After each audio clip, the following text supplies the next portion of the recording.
Hey, hi, everybody, and welcome back to the Rom-Com Love Podcast. I'm Catherine. I'm Brennan. And we are so happy to have with us today Brittany Underwood, who is an actor and director of some of our favorite rom-coms. Welcome. Aww. Hi, guys. Thanks for having me. Yes, thank you for joining us. We got a lot to talk about. You have quite a bit of projects coming up, and then you now have Crossroad Springs just debuted. So let's start with that. How would you describe your character, Maggie Johnson? So Maggie Johnson runs the Daisy May Cafe, which is kind of like the town watering hole. Everybody comes there for sandwiches and scones and danishes and coffee and now brunch.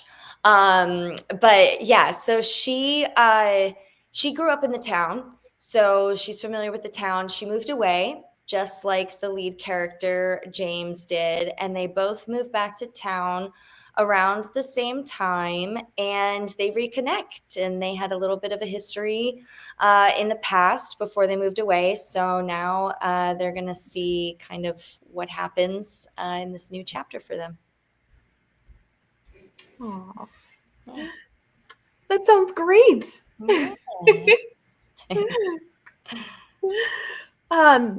Well, speaking of you were just talking, Brittany, about this cafe and how it's bringing the community together in Crossroad Springs. So what would you say makes this community of characters so special when all together? Yeah, I think the Hamilton family has such a good heart, and they're so central to the community. And they're so neighborly, like especially Aunt Amy is just so willing to help her neighbors, and you'll see that more as the season unfolds. But yeah, the fact that that ranch has been there for a long time, they have the history with the Newmans. We really get to know every part of these characters, which is really fun. You have the doctor, Janet Hamilton, you have the rancher and Willis, and Aunt Amy's there kind of holding it all together. And, now James is being called back to help his dad out, as a lot of us end up doing when we get older. Our parents can no longer take care of themselves. And that's also just like a very interesting topic to explore, because it ends up happening to us where the caretakers then need the caretaking. But yeah, no, the Hamiltons have really been involved in the community for so long. And because they're such givers, I think it's nice to see that, they're good people, and people will also have their back when they need it. So yeah, it's a very small town where like community is everything. I grew up in a small town in Jersey, and our neighbors were so friendly and would help us out, and we would help them out. And my parents are older now. If they need the driveway plowed when it snows, my neighbors will come with a snow machine and do that for them. So I love that my parents live in that kind of town. So it's nice to be on a show that kind of exemplifies that. Oh, that is really special. Yeah.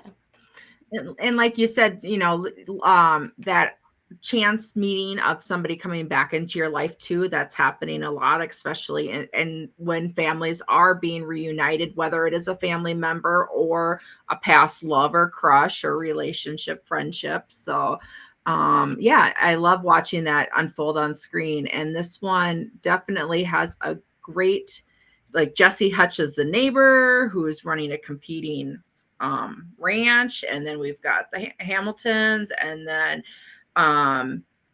we've got Maggie and John McLaren, and it looks like, I think really quickly he has a wife, and so then there must be the outside neighborhood, so everybody's coming together at the cafe too. Yep. And we meet some characters at the cafe. So yeah, it's very interesting to see how you kind of like need that one place. Like in Friends, it was, what was it? Cafe Perk or Central Perk. Yeah, Central Perk. And so just a place for everybody to come together and talk about their things and their issues going on, and to meet people, and also to reflect. So it feels very special to play Maggie, who kind of allows that for that dynamic to happen between the characters. Yeah. So did you know, besides Jonathan, because we know you've done quite a few movies with him, I'm calling him your rom-com BFF. That's what I nicknamed him. I love him so much. Like we literally, it's just so funny. We're just like, this is so great that we get to work together over and over and over again. He's the best.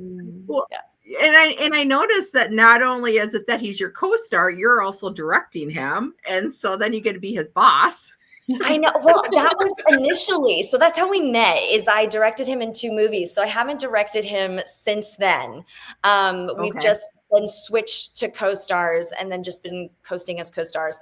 And I kind of like that. I don't know if it'd be hard to go back to directing, but I think also he would be so great with that as well. I mean, we just have such trust for each other and such support for each other that I think we're kind of each other's biggest champions in a lot of ways on set, which is really nice to just feel like you just have somebody who has your back and is always going to look out for you, whether that's like, oh girl, you got a piece of hair like sticking out, or like, I'm like, oh, you just got to fix whatever it is. Like, yeah, I just always feel very supported. So working with Jonathan in any capacity is great. Yeah.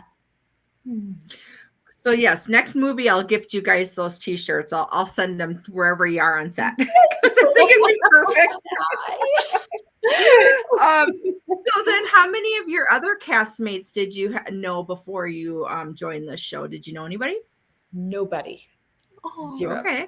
Wow. Yeah. I didn't know anybody else. Getting to know everybody. Huh? What did you say? Sorry. Oh, I was just curious. How has it been getting? Oh, I'm sorry. How has it been getting to know everybody? Immediate family vibes? Yes. Oh my gosh. So fantastic. My scenes have mainly been with James, but I won't say what the context is, but there's one day that I had scenes just with Erin, who plays Tina. And I hadn't worked with her that much before. We had, but like in group scenes, and then we had stuff just her and me. And I was like, oh my God, another new bestie. Like we just instantly like had the same sense of humor, and just like we had instant inside jokes right away. And John is also hilarious. Anytime we have group scenes now with John too, like he always cracks me up. But there's just so many beautiful dynamics. Like I think I got to know Emily and Kate more like offset, because we don't have a lot together. We do, but it's like more group stuff. But yeah, no, everybody's been great. We went out to dinner with Jesse on his last day shooting of the season, and got to know him better there. And then I really connected with Jillian at like the cast dinner, and her husband, who's an ex-sports agent, and my boyfriend's like the biggest sports guy in the planet. So when they came to LA, the 4 of us went out for a double date, and the boys just sports. And us girls were just like, look at them go. So like, it's been really great. I love getting a new film fam, and I just love being on a series again. I hadn't been on a series in a while, and that's just a dynamic that I always do really well with, because I love family, and I love community vibes. And I've been so lucky to be on really great shows with great casts that support each other and become true, genuine friends, like lifelong friends. So to have another opportunity to create those friendships is really, really awesome. Oh, that's so special. And it's something we always say is that it's so important to love who you work with. Yes. And to enjoy the people you work with, because that just makes it so much better and so much more fun. Yes, 100%. That like is what it's all about, especially as an actor. I'm very big on connecting in like my relationships, my friendships, and just my life and in my work. And so when you have people that are really beautiful to connect with, that just makes the experience 10 times better. Yeah. Absolutely. Yeah. Let's see here. So what made you say yes to this role? Oh, it was very easy. Even though I was in the middle of directing, so I was like kind of worried how that was going to work out with my schedule.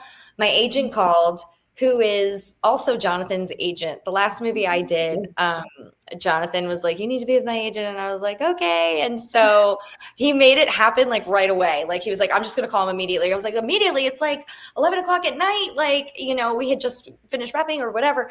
And he was like, oh, it's fine. No, it's okay. And he just like called right away and connected us. And we instantly connected.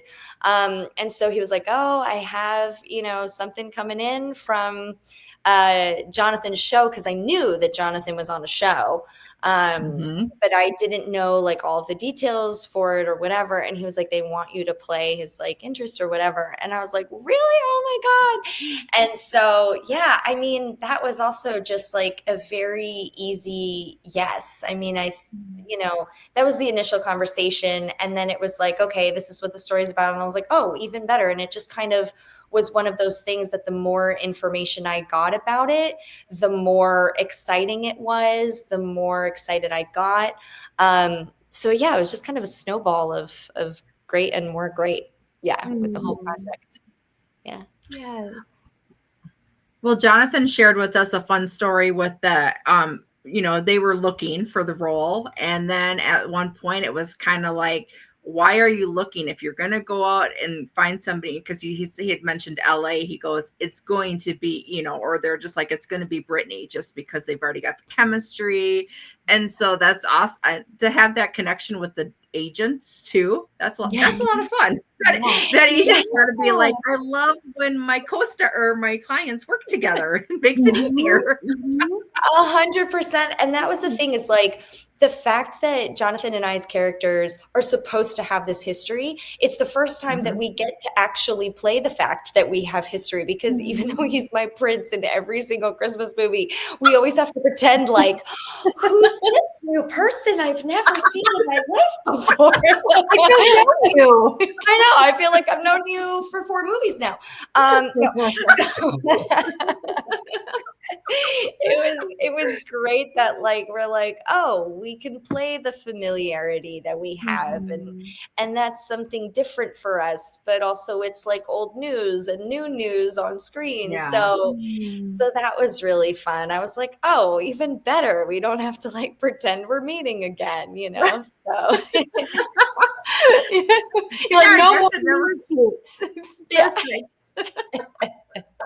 I mean, you can be my prince as many times as they will have us, but it was also just so fun to be like, also in a different world, right? Like it's country. Everything else, like Jonathan has been like this regal prince with an accent, and now he's like, well, he's still got a little bit of an accent. He's like, hi ho hum, but but it's cute. He's a rancher boy and a pastor, and it's just like such an awesome character and an awesome story, and I'm just thrilled. I'm over the moon to be on this show. So you're going to tell him to wear the cowboy hat in the next Prince movie, correct? Right? I'll pitch it immediately. So I got an idea, guys. Like, we need a merge of characters. Like Cowboy Prince. Yes. Actually, that's the perfect undercover story, and he will be a singing prince, and you guys will sing together. There we go. We pitched the whole movie. Oh gosh, we figured it out. Why don't they come to us for the ideas? I swear. We're your producers. Perfect. I'm like, if only I knew who to pitch him to. I got him. We've got him in the back pocket. Where's the comment? Have you? Yes, the comment box.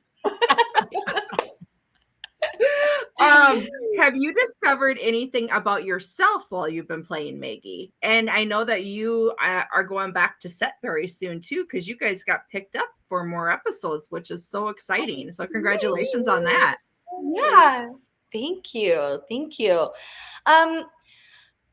It's such an interesting question, because Maggie is so like, I've played the waitress before, and I've been a waitress before. So I feel like I'm more so at this stage pouring so much of myself into Maggie and the friend that I like to be, which is the listener. And if I have advice to share that might be insightful, happy to offer it without any attachment to it being received or taken. It's more just like, here's an insight. And if it helps you along the way, cool. And if not, also cool. So it's more of like a passive observer that makes commentary, as opposed to like, what you have to do is this, So I relate to Maggie in so many ways. So it's interesting because I feel like the discoveries with myself will happen as we get to know Maggie more. I think like the intro to Maggie is more about, like the reconnecting with James, which is again, just Jonathan and I finally being able to play what we have built already so organically. So like so many things about my relationship to Maggie are so personal and organic that I don't know that I've learned a lot about myself through her yet. But I feel like that's the part of the journey that's so fun. Like to be on a show is like that happens kind of gradually. Like I didn't have to learn a skill set to do that. Like it's not like I rode horses or something to like, so I think that answer will come. I think those lessons will come. No, that makes perfect sense. Cause like you said, you're building, you're doing the opposite of you're building it. And so it'll be a beautiful, I mean, it's already been a beautiful journey, I'm sure, but it'll be a beautiful merge when you can look back and see what it taught you versus what you already had brought into the situation. Totally. Yeah. I think that'll be really fun. Yeah. I bet it's always fun to play a character that feels a lot like yourself. Cause like you said, it probably just feels very natural and maybe it might just flow better and a little more easy. And it seems like it'd be nice just getting a chance to maybe be a little more of yourself.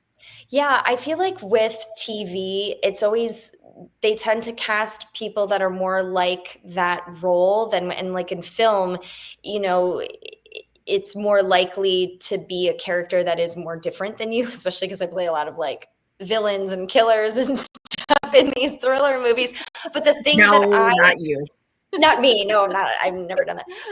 No, but even with playing a villain, I always like to look at what is their motivation? Why are they acting that way? And when I'm writing too, is like, why did the killer, turn to that? Because I think the hero's origin story and the villain's origin story always come from the same core wound, and it's about how you choose to navigate that, whether you want to view the world and your core wound as something that you don't want anyone else to ever feel because you want to protect the world, or you were hurt so much and can't see outside of it, and so you don't want anyone to ever not feel this pain that you felt, and so you want to watch the world crash and burn because you don't want anybody to be happy because you were robbed of it.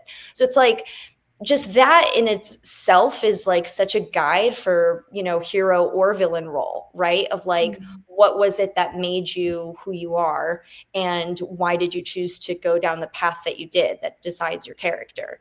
So with Maggie, we're going to be uncovering more of her origin story as we go. And that will also be so insightful of like, oh, okay, this is more of like why she is like this. And that's the thing about TV is you kind of like slowly peel that onion. Yeah, absolutely. Getting more of those layers. Yeah. So Brittany, any funny or unexpected behind the scenes moments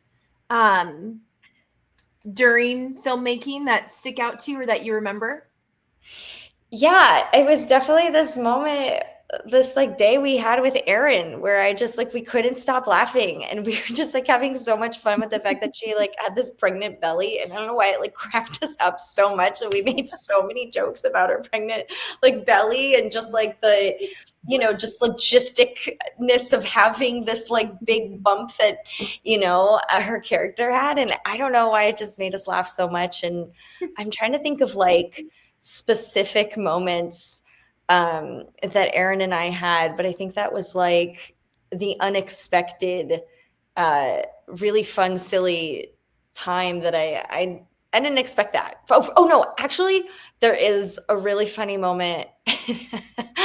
I don't know how it's gonna cut. I'm sure it'll look good in the edit, but there was one moment where we had to like be walking down this like long tree lined thing. And it was like, the lines were like, I love when the sun shines through the trees like that. And it was like pouring rain. And so my hair is like getting wetter and wetter, like moppier. And I just like have to look up into the sky, and like these raindrops are falling in my eyes. And I'm like, this time of day is so beautiful. And it was like, you're like, really? I'm going blind, but yeah. I was like, I love this. But like, you just have to stay in it. And like, I was freezing, and they had like layers that they would throw on me. And as soon as it would be time to go, it'd be like, okay, and action. I'm like, anyway, you know? So like, that was hilarious. I was like, guys, like, are we sure this looks okay? like, keep going. Yeah. They're like, looks great. I'm like, okay. So I love this sun. Like, it's just so ridiculous. Yeah. So I'm sure, like, but the way they shot it, and it was like all green, so like I'm sure you couldn't see it on camera. Like, it was just more me like having so much fun with it, because somebody had also just told me this story about this actor on another set, this actress. It was like so cold and miserable, and like made everybody's like mood just like so sour on set. And I was like, look, I don't ever want to be that. Like, I've had to be in like, you know, very little clothing, like just like, you know, t-shirt or whatever in like 40-degree weather. And you just have to pretend that it's not, you know? And there's obviously like unsafe working conditions, but none of my working conditions have been unsafe, or I would say something. But if it's not unsafe and it's just about being inconvenient, you know, as much as you can, keep the positivity and keep that energy going. Like, it affects everybody's mood. When like the actors are miserable, everybody feels it. And especially when I'm directing, I know how much just like working with talent that don't appreciate that they have this job. And it's just like, I never want to be that. I never want to be like the sourpuss, you know? So especially when I'm acting, I'm like, guys, this is like the easiest part. I'm like, try doing anything else. Like, it's hard, you know, like do behind the camera work and then come talk to me. So like when I'm in front of the camera, I just try and be as positive as I can. Oh, I love that. Yeah. So do you have any pranksters on set? I don't know if any of them, maybe that I've worked with, like, I don't know if Jesse's a prankster. I feel like Jesse might be a prankster. I think that would be who my guess would be. I've just following him on Instagram. Yeah. Like, I don't know him that well, but I feel like he would be the prankster if we were to have one. Yeah. I'm trying to think. I'll definitely let you know. Yeah. I was going to say, you'll have to wait for like a next community scene and then just give him a challenge and see what happens. Yeah. Like Super Darum or something. And literally, he'll just roll around and do a somersault on the ground and then just do like a karate kick, and then he'll just move into character. I mean, that's literally who he is. That's who he is. Right. He was telling me, we were doing, I think like the first scene that I had with him, and they were doing the continuity photos where like the costumer will come on set and they'll take a picture of whatever your wardrobe is so that they know, okay, this outfit for this day, for this scene. And he was talking about how on this other show, he like likes to do crazy ones where he's like doing a flip or whatever. And I'm like, who are you? This is so funny. Like, I love this. So yeah, he totally gives those vibes. Well, do you know anything really about his story? How he had almost passed away? He did drown. He drowned. You need to watch. Yes, he's got an amazing story. And so his story is literally just, you know, like it really bounces back to enjoying life because he knows he shouldn't be here. And he did one not that long ago that I think was specifically about that. I'll have to send you the link. It was, I've had the opportunity to meet him. He is so fun in person too. So we're working on getting, he's one of those guys who said, yeah, I'll come on, let's make it happen. And then it's been months. And so I like to give him grief every once in a while and send a message and be like, how's it going? And then he's like, I'm filming. I'm like, okay, I'll get back to you. So we've been playing tag for quite a while. Fair. He keeps crying wolf. It's fine. Whatever. Oh, is he working? We don't need him.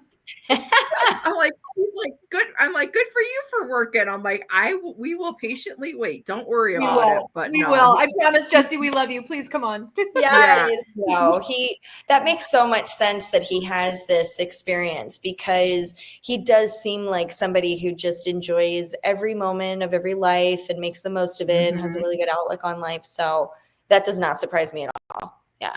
Yeah. So much No, sense. he's a gem. Oh. So what would you hope that audiences take away when they're watching Crossroad Springs?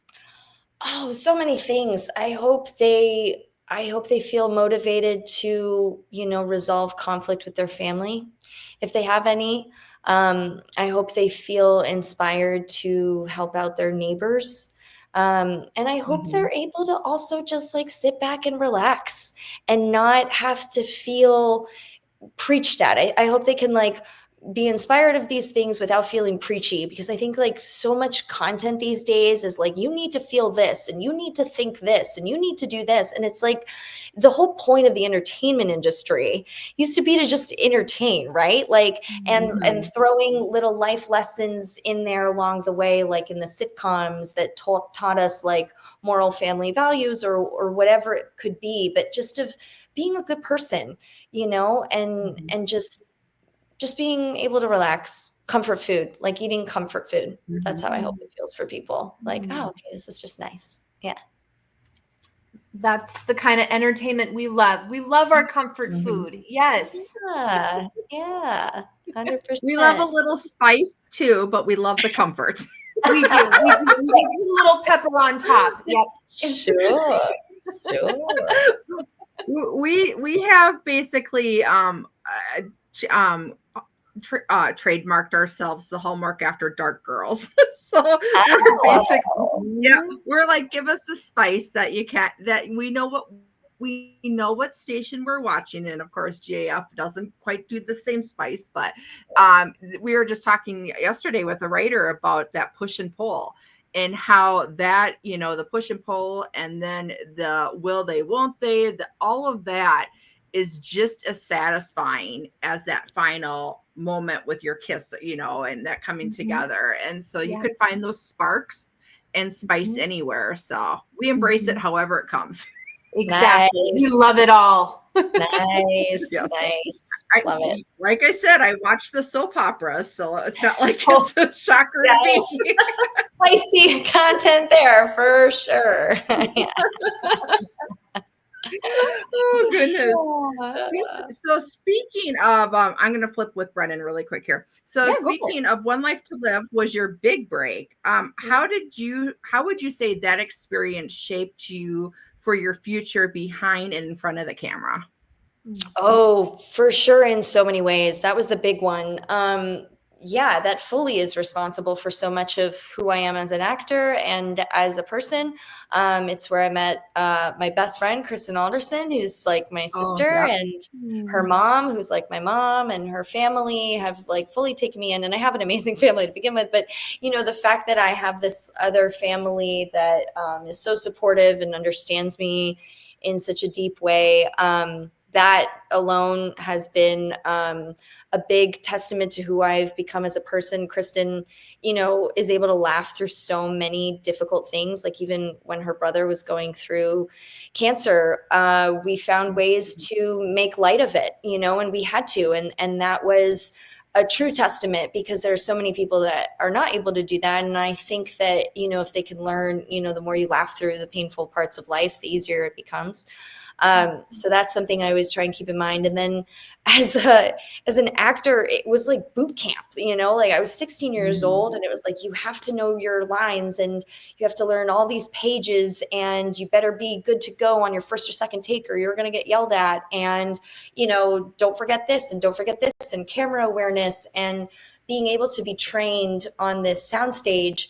Also, I didn't realize how much it would help me when I'm directing. We have this thing called the line, which is an imaginary line between two characters. And you always keep the cameras on one side of it, like kind of like this fourth wall, so that people don't get confused when you cut back and forth. And that's something that is just so naturally ingrained in my head because I grew up on a soundstage where all of the set is on one side and all of the cameras are on another side. So like I grew up on theater. So, yeah, I mean, One Life to Live shaped me in probably the biggest way possible. I would say that and Hollywood Heights were the biggest shapers. Yeah.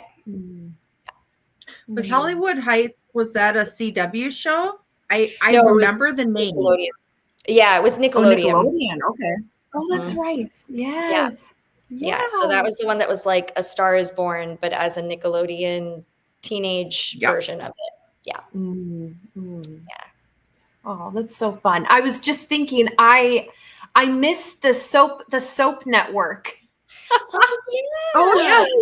I miss, because at the time, and that was 10 plus years ago, but I didn't grow up watching soaps because my mom wouldn't let me. So when I found the soap network, I was so excited because I thought, oh, I get to catch up on all these soaps. And I started watching 90210 and then it went away. So it was a bummer, but we loved the soap network. I was so bummed when they did away with it. They even had their own talk show and stuff like that too. Right. So yeah, that was and How to Be a Soap Star was their reality show. Right. Like they had that was definitely my go-to, because it was most of the time it was all the ABC soaps that were on there, if I'm not mistaken. Right. So, yeah. Those were, and it amazes me, it's like talking about family, how many stars from One Life and All My Children have gone over to General Hospitals, not only the stars, but the writers, the producers, and made family, and all of a sudden you'll be like, oh, there they are again. And so then Rebecca Budding will always be Greenlead to me. So it's so hard when I turn on and she's somebody else. I'm like, no, that's not right. Right. Yay, you're still working. I know. She's so sweet. I met her at Super Soap. I think it was at Super Soap where I met her. But yeah, she's so sweet. So sweet. Yeah. One of our friends got to do a rom-com with her, Fit for Christmas. Oh, nice. Yeah, so it was our friends Jacqueline Collier. She was in that with her up I think it was 2 years ago, and it was on CBS, and it was so then it was fun to see her in a different role, because when I think Rebecca Budding, I think soap operas, and so it was fun to separate that. And there has been Cameron Matheson, Ryan Pavey, Jen Lilly. So much crossover of the stars that have come to these 2-hour rom-com movies, which is so fantastic. Yeah, no, super happy to be a part of that. And yeah, I run into a lot of soapies, I call them, on these movies. So.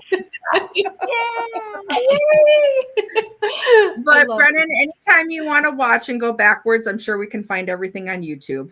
A lot of people put the full episodes on there. Perfect. Yes. Oh, that's such a good idea. I'm in. Yeah. All right. Next question's yours. Well, speaking of rom-coms, Brittany, you have been in an extensive list of rom-com movies. So what is it that you love the most about this genre?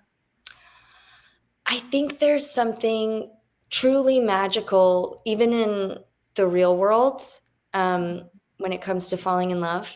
And those initial moments, when my boyfriend and I first, got together, we just kept saying this feels like a movie, because it was like all of the moments. Like I surprised him on New Year's and he was like, "What are you doing here?" And I was like, "Oh, I was just in the neighborhood." I wasn't. I was at my friend's house in like PJs for New Year's. And I was like, should I go see this boy?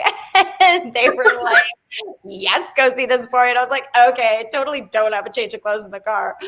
And so I'm like literally driving there like, oh my God, he has no idea I'm coming. And what if he's like already making out with another girl? And like, oh my God, like I'm like at the stoplights, literally like, I was like, oh my God, feels like a movie because I was talking to myself in the car and like, what are you doing? You are insane. You're an actual insane person going to go meet up with this boy. Like all of these things. And then of course it ended up being like magical. And he was like, when can I see you again? Can we go out tomorrow? And he like picked me up and I felt like Rose walking down the stairs of my apartment as he was like waiting outside of the car. And we went on this like magical hike with the sun actually peeking through the trees. It wasn't raining. And we had just like the most magical time. And I just remember like, especially those first 2 weeks, like every single moment felt like a pinch me moment. How can this be real? I just feel like a princess. I just feel like literally you can almost like hear like the bells of like whatever sound they have in these moments when people like are falling in love. And so like to be able to capture that and play that over and over again is like such a treat for me because I get to call upon these magical moments. And we both said that like the moments and movies that we did like after we got together was like it was even more full because we were just like coming off of this natural high of falling in love. So then when we would have to go play in love with other people, it was just like even easier because we're like, yeah, we're in those butterfly modes, you know? So is yeah. he an actor too? Huh? Is he an actor too? Well. Yeah. Oh, okay. Oh, yeah. Amazing. Amazing. See, we love real life love stories like that because they do exist. And it's so beautiful that you have gotten to live that and experience that and fall in love. And you get to bring that to the screen, which like you said, makes it even more believable. And so that's just so beautiful. Yeah, it's pretty fun. So based on the fact that you've had so many tropes in real life, what is your favorite to play or watch while you're when you're doing these movies? Did you have sorry, really quick, did you have the fall into his arms? Did you trip? Oh, hilarious. Did you trip in your boyfriend's arms? That's so funny. I'm trying to think if I've really done that before. Maybe not. Maybe. I feel like I had to have, especially me, because I'm such a Muppet that like I feel like I've had to have done that before. I'm like, well, like just naturally. So like pretty sure I'm gonna go back and I'll write it. And if I'm like, oh yeah, I remember this moment. But yeah, I just like we got to play. My boyfriend and I actually got to play his Christmas movie that's coming out this year called The Exes of Christmas Past, and that one I think might be my favorite Christmas movie that I've got to be in because I got to be the most myself, which is this like crazy Muppety version of me. And so like that is it. Like I am so just like, oh my God, what, like I'm a Muppet. So anytime I get to play that, and I got to a little bit in 12 Dares of Christmas, she was just a little bit more of a loose cannon. And that's me. So those tropes are really fun to play because like the awkward silliness, comedic moments in a romance is kind of my cup of tea. I'm a very silly girl. Yeah. Oh my gosh, I love you even more now. Yes. That's perfect. We love silly. The what? We've got the Minnesota connection. Yeah. We're doing great. Doing so good, guys. We're just besties now. I love it. It's besties. I mean, I'll say I'm a Muppet because I like my claim to fame, which no Prince Charming came and picked me up as I was in, I played clarinet and marching band, and I fell on the how marching band, they make those formations, and you're doing this on gross football fields. And we were doing, Star Wars. So we kneeled down to Princess Leia, and then to try to get back up again, I was the one who fell backwards and looked like a turtle. And nobody came to pick me up. I picked myself up. Catherine. So I feel your Muppetness, Brittany. Great. I love it. I did get a kudos from the band director afterwards. Like, I'm so proud of you for picking yourself up and still going. And I'm like, it's still not the same. And don't make me ever do this again. You're like, sorry, getting kudos is not as good as if someone were to pick me up. No. Yeah. Where was my Han kudos your way up? Yeah. Like, you couldn't recruit anybody? Yeah. Oh my God. Oh, I do have a very wildly embarrassing story that my best friend loves to hear me tell, but I was not a big Starbucks person. Like, I didn't go to Starbucks a lot, but there was a Starbucks across the street. And so I was like, oh, okay, from the studio that we shot When Life to Live At. And I was like, oh, I'll like go get Starbucks. So I went in and I got Starbucks, and there was this like cute barista there. And he was like, hey, how's your day? And I was like, oh my God, with the flirt energy right away. And I was like, oh, okay, my day was good. What's up? And so he like, whatever, I gave him the order. And then he was like, what's your name? And I was like, oh my God. And then he's like, for the order? And I was like, Lindsay. Mortified. I was like, this cute boy is so flirty. Like, ma'am. You're like, and reality just fell on my face. This is not a movie, actually. This is not our moment. Okay. Oh, sweet Brittany. It's like, you're like, fine, I'll come here every day. There's comments were made after my embarrassing moments. Yeah, because I am always embarrassing. Oh my gosh, you're like, fine, I'll go back across to my fairy tale of the soap opera world over here, where he will be flirting with me. Back to scene 10, you know. Oh my gosh, that's awesome. Oh my goodness. Guilty. Not reading the room. Go team. Oh. Well, that's actually a kind of a perfect way to segue. So we just got a few more, but you actually kind of answered this, but just in case you've got some more goodness that you would like to share about him. For you and Jonathan, for doing so many movies together, what is it that makes him such a special scene partner? Oh gosh, so many things. He's so attentive and such a great caretaker. Like, he's always like, "Are you okay?" You know, and he doesn't demand much of himself. You know, it's not like he expects it in return, even though I do always try and reciprocate. Yeah, he just feels like you said, like my rom-com bestie. Like, we have dinner after we shoot every night. We did the same thing when we were shooting Crossroads. When he would come home from set, it would just be like, hey, all right, come pick me up and let's go grab dinner. And we like decompress about the day and we talk about our lives. And yeah, we built a very good friendship foundation. That is just so supportive of each other. I really always root for him and he always roots for me. And it's never with, you know, sometimes people in this business are like not truly out to help you with your career and like, but they'll mask like they are. And just to have somebody that's like so genuinely, not only a good scene partner, but also a great time. Like, we just make each other laugh too. So yeah, it's just never stressful. There's no ego about anything. It's just kind of like, hey, we're both just really good friends who are there for each other and want to see each other do well, genuinely.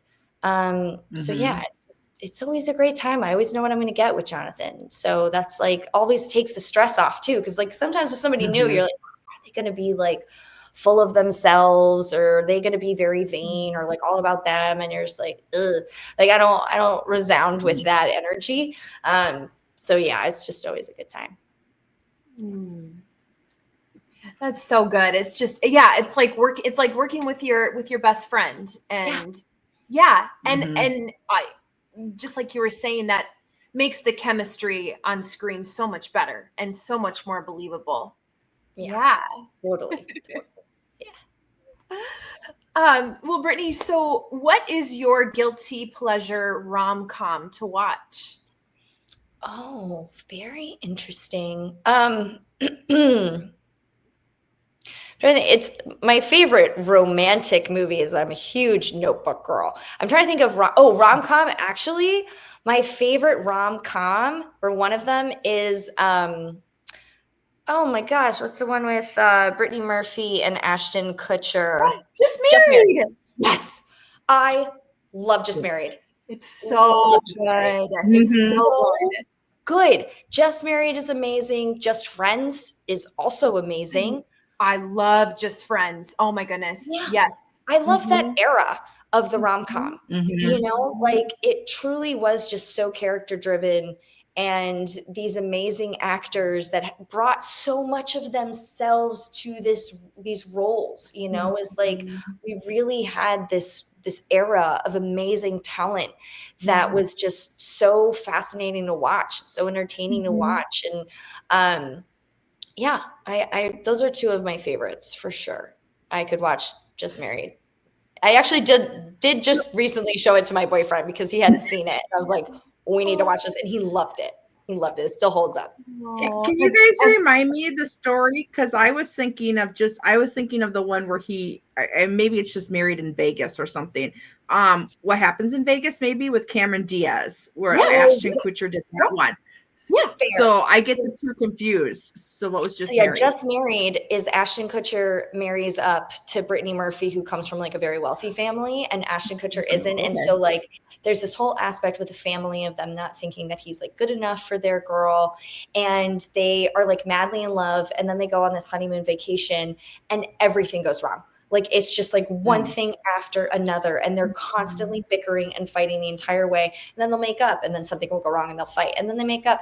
And then there's like obvious, this isn't spoiler because this happens in every rom-com, but like, you know, then they get to the point where we're like, we can't do this anymore. And then it's like, I think that's also what I love about the rom-coms is like, no couple is perfect, and you do have to go through these, you know, trials and tribulations, and that is what shapes like, can you make it through this hardship or not, you know? And like it's so not inconvenient, but it's so hard to go through that actual like heartbreak moment of like everything's not working and why can't we get on the same page. But like once you do get to that other side, then it's like that super bonding, like okay, we actually are meant to be together because of la la la la la. So I think that aspect and element of it helps people not feel crazy for going through like really hard times with their partner, because there's a sunny side on the other side, you know, there's a rainbow at the end of that. So I think that's like the hope that rom-coms give people, is like, even when it is like the final hour and you think everything is going to fall apart, there's always like the hope at the end of that. Absolutely. And I agree with you, Brittany. I love that you mentioned Just Friends, because that's one of my favorite movies. My boyfriend and I, we both love that movie. That's one of the first movies we like connected over. And years ago, I had a coworker who she kept talking about Just Friends, and I had never seen it. And I kept thinking, what is with this Just Friends movie? She keeps talking about it. And I watched it, and I just remember thinking, this movie is hilarious. It's a great cast, just such a great plot and story. So I think that movie is really underrated. So I love that you mentioned that. I love that. And Anna Faris is so good. Like so that good. song that she plays at him, and then when she's like, Starla, so epic. I love her so much. I love her so much. That's my favorite role of hers. Same. Genius. Same. Yes. Absolutely. That's not the one with Ryan Reynolds. Is that the one with Ryan Reynolds? Yeah. Yes. You got it, girl. Amy Smart, though, right? Yes. Yeah. It's him and Amy Smart. Anna Faris is the one who's trying to get in the middle. And she's like, forgiveness. It's more than saying yes, sorry. Yeah. And she's just like crazy ex-girlfriend energy in like the best way ever. I love her. So good. Iconic. So good. Okay. So good. Well, I was gonna say, there's a reason why for better or for worse is in marriage vows. And so when you're talking about getting, you want that partner. And so once you get to that other side, it's not going to necessarily always be rainbows, of course, and sunshine, but that that valley is doable with the two of you. So yeah, I agree with you on, because that moment where you're just like, what's coming and you're like, okay, let's get it over with. So we can move on to the happily ever after. Yeah.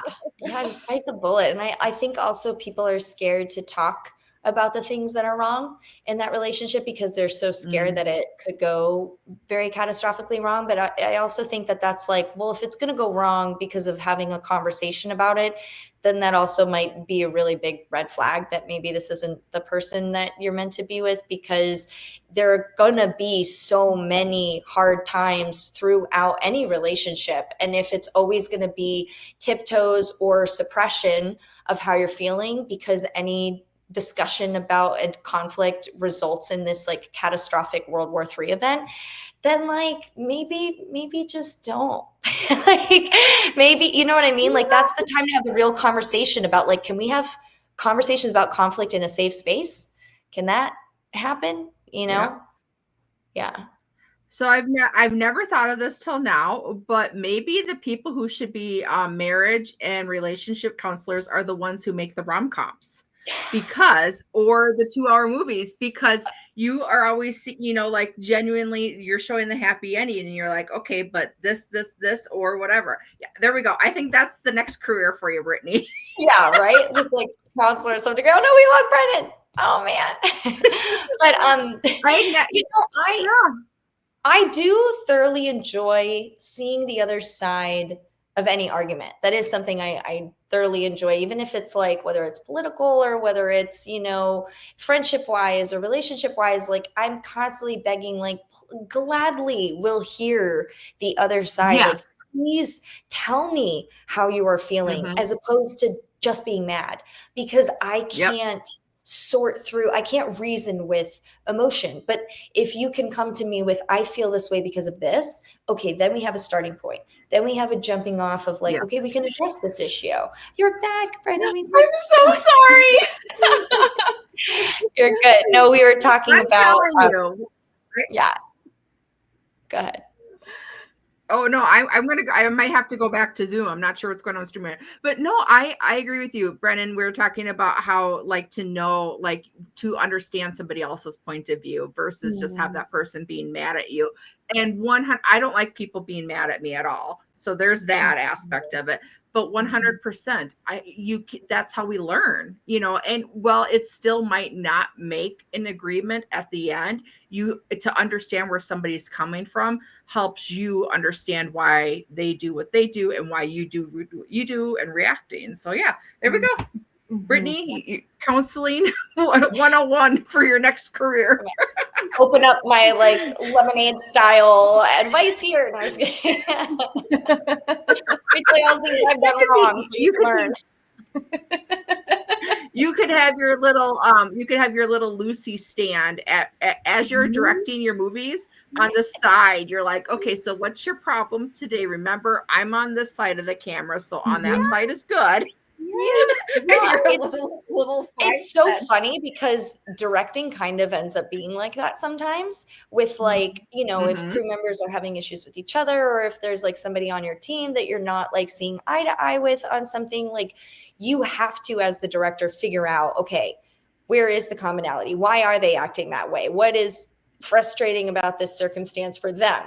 And so you have to put yourself in the other person's shoes. You have to try and have that insight, or otherwise it's going to be a miserable experience for everybody, so you kind of just have to be like that when you're directing, if you care about having a good environment. Some people don't care and they're just like, no, I'm going to just tell everybody what to do. I care too much about the energy of everybody in the room. Like I can totally feel it feels very loud. If someone's upset at me, it's like they're screaming at me, even if they're silent. So like, I have to make sure I'm like, wait, no, why are you mad at me? Can we like fix it? I'm so sorry. Yeah. Your boyfriend's grandma's Minnesota nice is rubbing off. They're very sweet. She's so cute.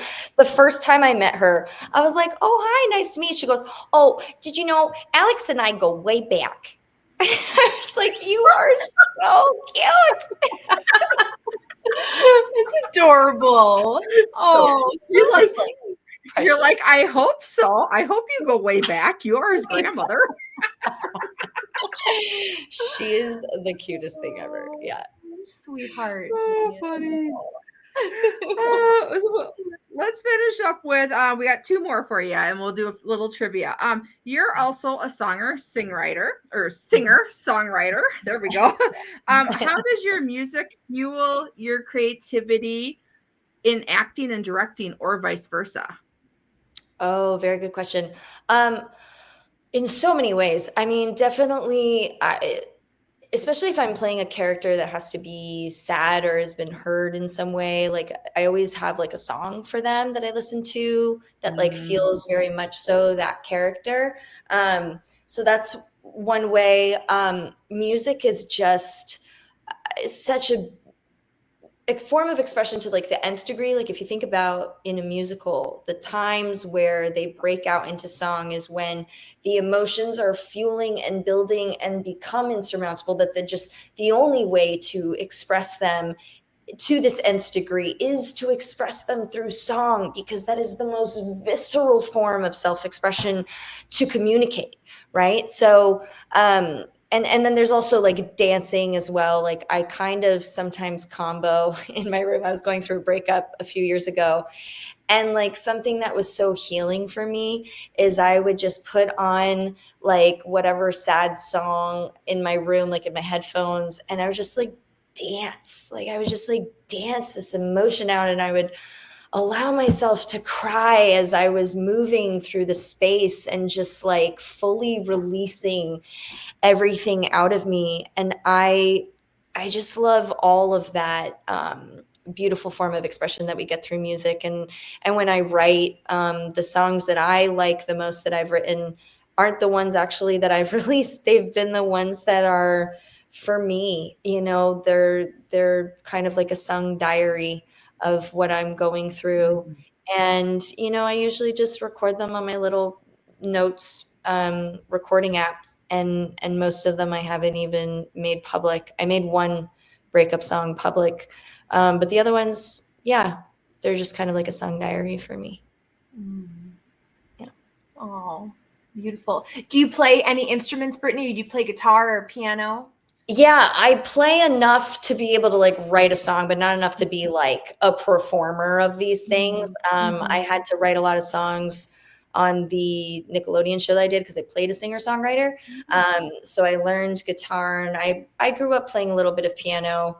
And so, yeah, I'm not proficient in piano or guitar, but I dabble. I can play a little bit enough to like sing along a song too. Yeah. Oh, that's amazing.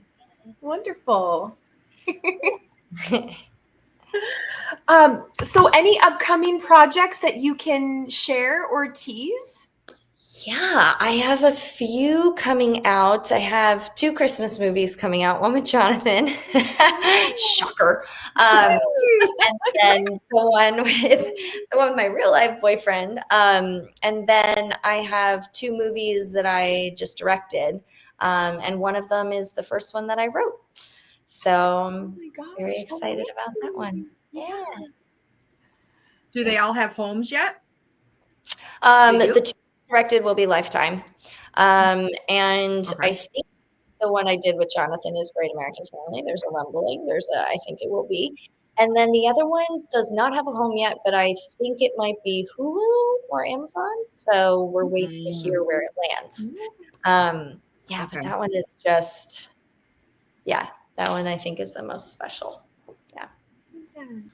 Very exciting. So have you directed the Lifetime murder mysteries then too? You've done directing the thrillers. Yeah, the thrillers. Yeah.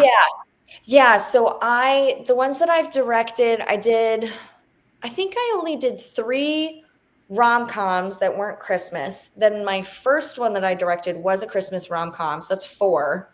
and the other 11 have all been thrillers. Wow. Yeah. That's amazing. What a resume. Yeah. Thanks. Yeah, and really your first, if I'm not mistaken, your because it's one of my trivia questions. So your directorial debut was in 2021, was it not? Yes. Yes. So that's a lot in 4 years. So Oh yeah, kudos, no, girl. that I did my math wrong. 9. The other 9 have been thrillers. 9 plus 4, 13. Yeah, I've directed 13. Yeah, I did the math the other way. So Well, yeah, Wow. yeah. Amazing. Yeah. So we'll switch over then to the first or the trivia about that then. So what was your first directorial debut movie? So that was called Sweet Navidad. That's what it aired as. I forget what we shot it as. It was something with postres. But that one was such an awesome directorial debut because I got to have both of the leads were good friends of mine. I had Camila Banus, who played my cousin on One Life to Live, and I had Mark Hapka, who I had just known. Mark Hapka is just one of those people that everybody knows Mark Hapka. It's like almost kind of a joke. Like, do you know Mark Hapka? Of course. So like that was the two leads that I had were good friends. And then I got to put 2 more of my good friends in there. I'm trying to think of how many of my friends I actually ended up being able to put, but I put David Fumero, who was in One Life to Live as well. Yep. Melissa Fumero's husband. So he also was in it, and that was really sweet because he was like just coming off of Power. Maybe he was still on Power. And I was like, hey, David. I was like, so I just started directing and I wanted to see if you'd be willing to be in this movie. We probably can't pay you that much, but like, do you think you'd be able to do it? He's like, yes. And I was like, well, you could read the script. I was like, you don't have, like, I'm not trying to pressure you. This is more of just like a soft inquiry. Like, you don't have to. He was like, Chica. He was like, it's your debut, of course. Like, whatever you need, I'm here. Of course, this is exciting. I feel so honored. I would love to. Like, just the most beautiful, genuine human who is like literally anything you need. Same with Camila. Like, Camila was on days and she was like, yeah, let me just see if I can get some time off. And I was like, really? Like, you'd come do that for me? She was like, yeah, of course, no problem. Like, she was so, and I just put her in my last thriller. I was in Tampa, and she lives in Tampa now. And I was like, girl, you want to come be like the opening girl of my movie? And she was like, anything for you, chica. Like, it was so good to see her. She is 100% family for life. I love that girl so much. So yeah, sorry, that was a very long-winded answer, but it was no, that's fantastic. Yes. Well, it makes sense. They all have a special little place in your heart, and then and they're not all Jonathan movies. No. So you have to expand the horizon. Right. But this is what I was going to say of why the other reason why that was such a special directorial debut, not only because I got to work with my friends, but because it was the story of this very spirited, energetic, enigmatic pastry chef meeting this very practical, talented head chef American, and them having to come together and being complete opposites, but working together in the end.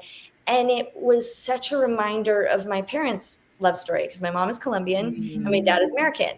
And so like just that moment being my first like movie was about not only Latin American culture, like it was a Puerto Rican pastry chef, was just like really cool that I got to have that be a part of my first story. I got to dive into my Latina roots, which I don't always get to do. Oh. So speaking of which, my mom is calling mommy. Oh. I honestly don't think we can top that at all, but tell her hi for us. Yeah, right. Like, hi, mom, in the middle. No. Yeah, right. Like, remember, we're family. No. Oh, I was going to say she would be so thrilled. She'd be like, "Hello, everybody!" Oh, cute. Our friend Dara with Dear Hallmark, her podcast, she had Kimberly Susted on one time, and Kimberly's mom was there, and Dara's mom was visiting her. So the moms got on and talked. It was great. So It was the cutest little thing. They're like, hi. And then once they got past their hi, it was like, how's it going? Oh my God. Yeah, no, that's one of my favorite moments of her. She's so cute because anytime I do like answer when I'm with people and I'm like, oh, like I'm on set, I'm with so-and-so, say hi. She goes, oh, hello. And thank you for supporting Brittany. Like she says that to like everybody. It's like the cutest thing. That's so sweet. She's adorable. She's so cute. And then instead of supporting Brittany, be like, thank you for hiring my daughter. Yeah, no, she just, for anything. No, even actors that I'm on set with that I'm directing, she's like, oh, thank you. Like, I don't know. She's just so cute. Yeah, she's adorable. Oh my gosh, that's so sweet. Yeah. So your first movie of the week rom-com role was Kim in what 2015 movie? Merry Christmas. Right? Yep. Yeah. Yep. Wait, was there more to that question? Sorry. Multiple choice. Oh, there was multiple choice. I forgot. Just so excited. Brennan, how's it going? Was that your guess too, Brennan? That was, that one. Well, yeah, but I was thinking, I got the year wrong. I was thinking that movie came out earlier than 2015. So that's good. That's a good reminder for me. Maybe I shot it. I might have shot it in 2014. You might have shot it in 2012. Let's be honest. Who knows? Who knows, honestly. Oh my gosh. Okay. So what are your character names in a Royal Christmas Ballet for you and Jonathan? Oh, shoot. Are we going to let Brennan answer first? Is there multiple choice? Brennan, do you want to answer? I might need a refresher. There's multiple choice. It's Carrie and William, Carrie and Jonathan, or Carrie and Robert. Oh, that's not helpful. Oh, phone a friend, Brennan. Phone a friend. Oh, I wonder if my mom would know this because she literally just watched this. Can we call my mom and can that be your phone a friend? Absolutely. Yes. Why not? She might be a little confused because I didn't tell her what I was doing today. So she might be like, what do you mean you're on a podcast? I actually am dying to know because she loves my movies with Jonathan. Like she absolutely is always like, oh, Brittany, I watched the movie with Jonathan last night. I'm like, which one? She goes, oh, Brittany. Oh, hi, mommy. Brittany. Hola, niña mía. ¿Cómo está mi niña? Bien, mami. ¿Cómo está mi mami? Bien. So I'm on a podcast right now. Currently, you're on speakerphone. Oh, you're kidding. Say hi to Catherine and Brennan from Rom-Com Love Podcast. Well, let me turn this up. You're on a podcast right now, and they're asking a question. And I was like, I wonder if my mother knows the answer to this. Are you ready for the question? Okay, I'm ready for the question. Okay, go ahead, Catherine. Repeat the question. Okay. Nice to meet you. What is Brittany and Jonathan's character's name in A Royal Christmas Ballet? And I have multiple choice if you would like them. You can give me the multiple choices because I have no clue. I love both of them, but I have no clue. Okay, they'll give you the multiple choice. They'll give you the multiple choice.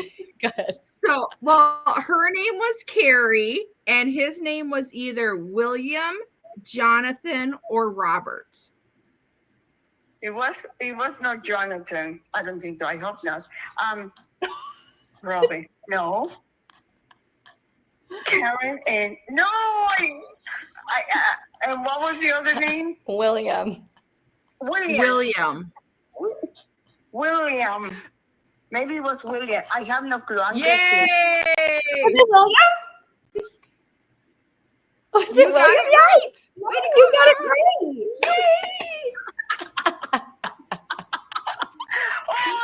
However, oh my goodness, that's wonderful. I have no clue. But those are good names. No, you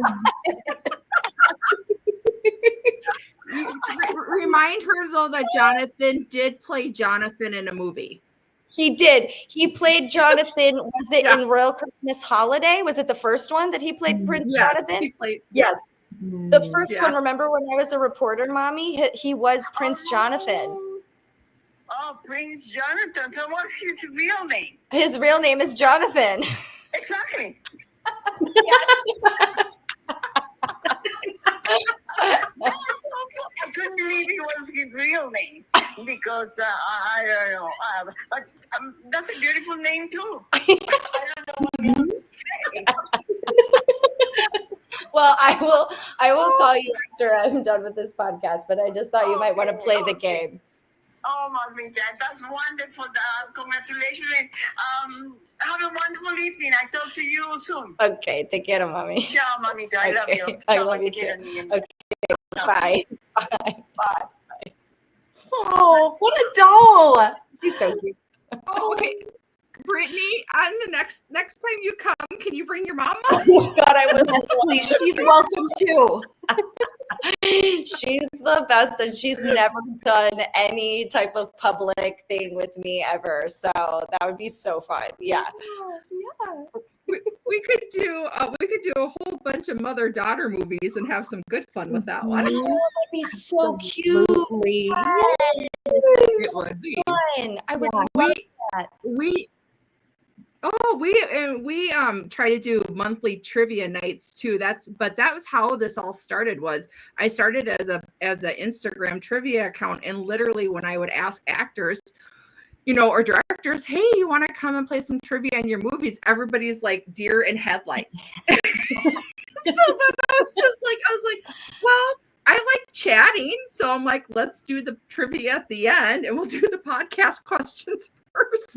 But it was just like literally the amount. I can tell you the amount of no's. You're like, oh, I wouldn't know my movies ago. That's part of the fun. None of us do. Yeah, because they change. Part 100%. Oh my gosh. Wait, yeah, we'll definitely have to do something with her. She's so sweet. So What funny. a doll. Okay. Well, let's end on what year did A Prince and a Pauper Christmas air? And your choices are 2022, 2023, or 2024. 2022, 2023. It definitely wasn't 24. I don't think it was 20. I have my answer. Brennan, do you have your answer? I think Okay. I do. You say it at the same time? Sure. Okay. 1, 2, 3. 2022. Oh. Yeah. Are we right? 2022. Yes. I am telling you, I'm going to get a bell. Ding, you're right. Oh my gosh, a bell would be so gratifying. I feel like I need a bell. Yeah. You know what? I'm going to Amazon order as soon as we're done. Yeah. That's the dopamine hit we need today. Well, here's the deal. If you give me your agent's address, I could send your mom a bell. No, there you go. Perfect. There you go. Mhm. Well, you have to send it to Jersey. She's still in Jersey. You could just be like, take the bell away, Mom. Take the bell away. Oh my gosh, no, my mom hates anything that makes noise. Like when we like doggy toys, she hates like the squeaking of it. Like she's just not a fan of a squeaky noise. Oh, my boyfriend just got home from the gym. I forgot to tell him I was doing this podcast. Hey, babe, I'm doing a podcast with the Minnesotans. Oh, awesome. They're from Minneapolis, and they're like, you should come to Duluth. And I was like, well, I was already in Duluth for a movie. Yeah. You want to come say hi? Yeah. This is Alex. She saw the bridge in Duluth. Yeah, I did see Oh, she saw the bridge. Hi. Nice to meet Y'all from So- Minneapolis? Brennan. Yes, sir. I'm in Bloomington. Oh, okay, cool. Yeah, yeah. That's where the mall is, man. Oh, Yep. Yeah. I'm from Eden Prairie originally, and then we spent the last few. My few- boyfriend's in Eden Prairie. Oh, really? Really? Yeah. That's where he grew up. Yeah, Oh, my Crosstown, goodness. 62 and Baker right there. Oh. Yeah, and then we spent the last 2 summers out on Lake Minnetonka. Did you? Yeah. Okay, cool. Yeah. Love it. Favorite So spot. you went to school in Eden. Wait, you went to school in Eden Prairie then? Yeah, I went to high school in Eden Prairie. Yep. You did? Oh my gosh, Evan did too. Can I ask where you went to elementary school? Because I work at Cedar Ridge. Oh, I went to Forest Hills. Yeah. Oh my gosh! Yeah. Yeah. Wow. No way! Whole world. This is Small awesome. world. Yeah. Yeah. Oh my gosh, so fun. We've already. Can I ask you, when did you graduate? I won't tell anybody. Oh, what year you guys? Oh, 2004. 2004. Yeah. It's Okay. possible. Oh my gosh, you and Evan were there at the same time. He's 2005. What's Evan's last name? Martin. Evan. It's a huge school. Yeah. It's a huge school. If it's okay, I'll send Brittany a picture of him. Yeah. No, for sure. Yeah. I'll look him up on social media. Okay. We know. You guys, this is blowing my mind. This is so cool. Small world. Yeah. All right. We'll have fun. Nice to meet you. Yeah. Brennan, there's your double date next time they come to visit grandma. Right? Oh my goodness gracious. We all need to get together. Yes, please. The 5 of us. Let's do it. Small Oh, world. so small. That's awesome. That's amazing. Well, Brittany, thank you. This has been an absolute blast. And I really do hope that we get to do this again. You are family now. You are. Yes, thank you're a you. sister girl. This was so fun. You guys are a Mhm. blast. So thank you for having me. Of course. So if people want to follow you on Instagram, where can they find you? Yes, it's at BRITT_Underwood. That's it. Okay. And we will keep an eye open for the next rom-coms. And in the meantime, we will be watching out for you on Crossroad Springs. Thank you. Thank you, everyone. Have a great day.